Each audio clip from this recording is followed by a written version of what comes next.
So I come at this as somebody who started some businesses and some that became large businesses. I also come at it from the standpoint of an individual who just finished his time as governor about 15 months ago. In my time as governor, we focused on how could we get people off unemployment by getting them a job. And we were able to do that. We added, in 8 years, 1.7 million jobs. We were down to 61,000 people on unemployment when I left office. So as this happened, I was very supportive of helping workers that don't have a job, on top of the gig workers, the people that getting tips, and also using our existing unemployment system because it's the fastest way to make sure we have a system and the money gets out there. So I've been very supportive. Now we have a virus that we know a lot of people can't work for a variety of reasons, some because government sets it up, others because the economy is hurt. So we've got to help them.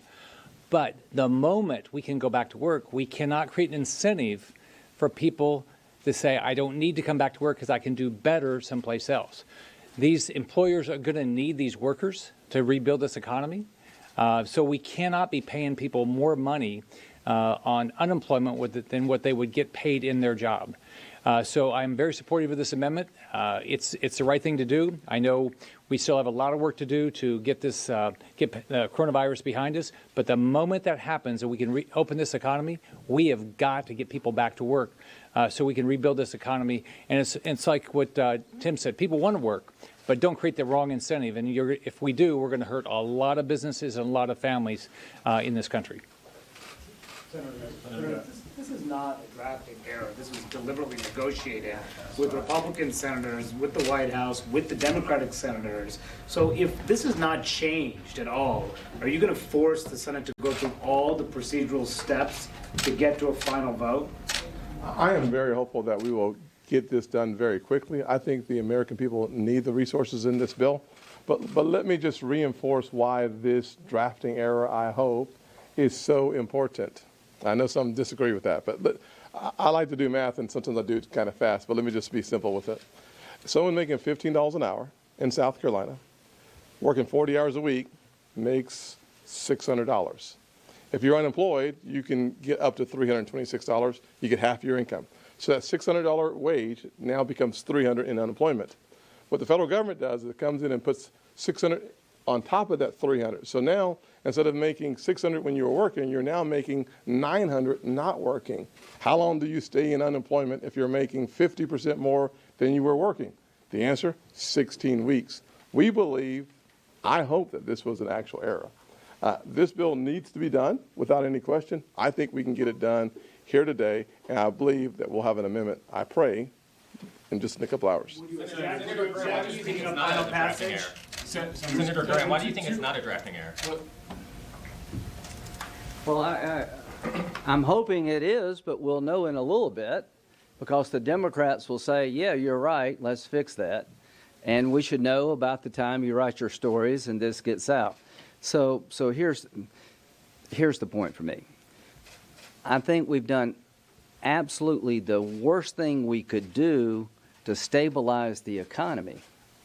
We have incentivized people not to go back to work.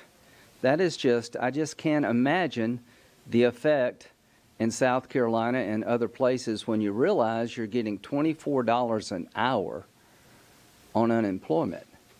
So every employer in the state has to compete against a $24 an hour minimum wage now, I guess.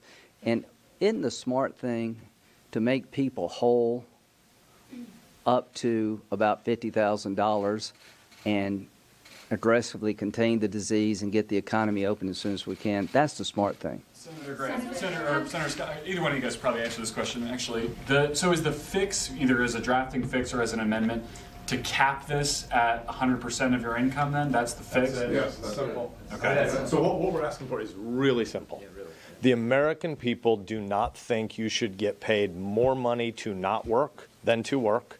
And the American people and the stated purposes of this bill are to maintain the employer-employee relationship. America's going to come out of this. We're going to beat the virus, and the economy is going to recover. but we want American families to be thriving again in 6 and 9 months, not years down the road. And if we do something now that says the new baseline American assumption is the government should actually say, this proposition is true, we want people to get more money to not work than to work, the American people don't want that to happen. And so I hear that a lot of people would like to have the fight about what happened on this night versus that night in the negotiating room. I think the charitable desire some of us have is to say, listen, this is an unprecedented time. The pace of writing this bill is clunky and stinky and messy in lots of ways. Let's start with the charitable assumption that the interaction of the different components of this bill just weren't well thought out enough, because the thesis we should debate is, do you want to affirm unemployment response and results and salary and wages as greater than work? No, the American people don't want that. Make sure we're on the same page. Yeah. The fix is a cap. And I have a follow-up question, and I apologize, I don't know how to ask this without sounding like I'm being a smartass, and I'm not. But do you understand how bad the optics are to have probably the wealthiest person in the Senate potentially holding up this bill over a couple of $100 for some of the poorest people in this country? You're not talking to me, but I'll weigh in. Here's what I care about. I want to make sure that our small businesses, all of our businesses, including our hospitals, our nursing homes, everybody can make sure people want to come to work. And I also want to make sure, which in the bill that does it, you have an unemployment system in the states that work, and we need to continue to work that, and we have a supplement to it. And I just want to say one more thing, because I get everybody in the room, everybody in the country wishes they had Rick Scott's bank account. I get it. But if you go to any coffee shop in Nebraska, you go to Omaha, you go to Lincoln, we have 93 counties, you go to small towns, and you walk into the coffee shop and you say, do we as a people think what America wants to do is say, let's have the federal government build a program that says we want to incentivize severing people's work relationship? Hell no.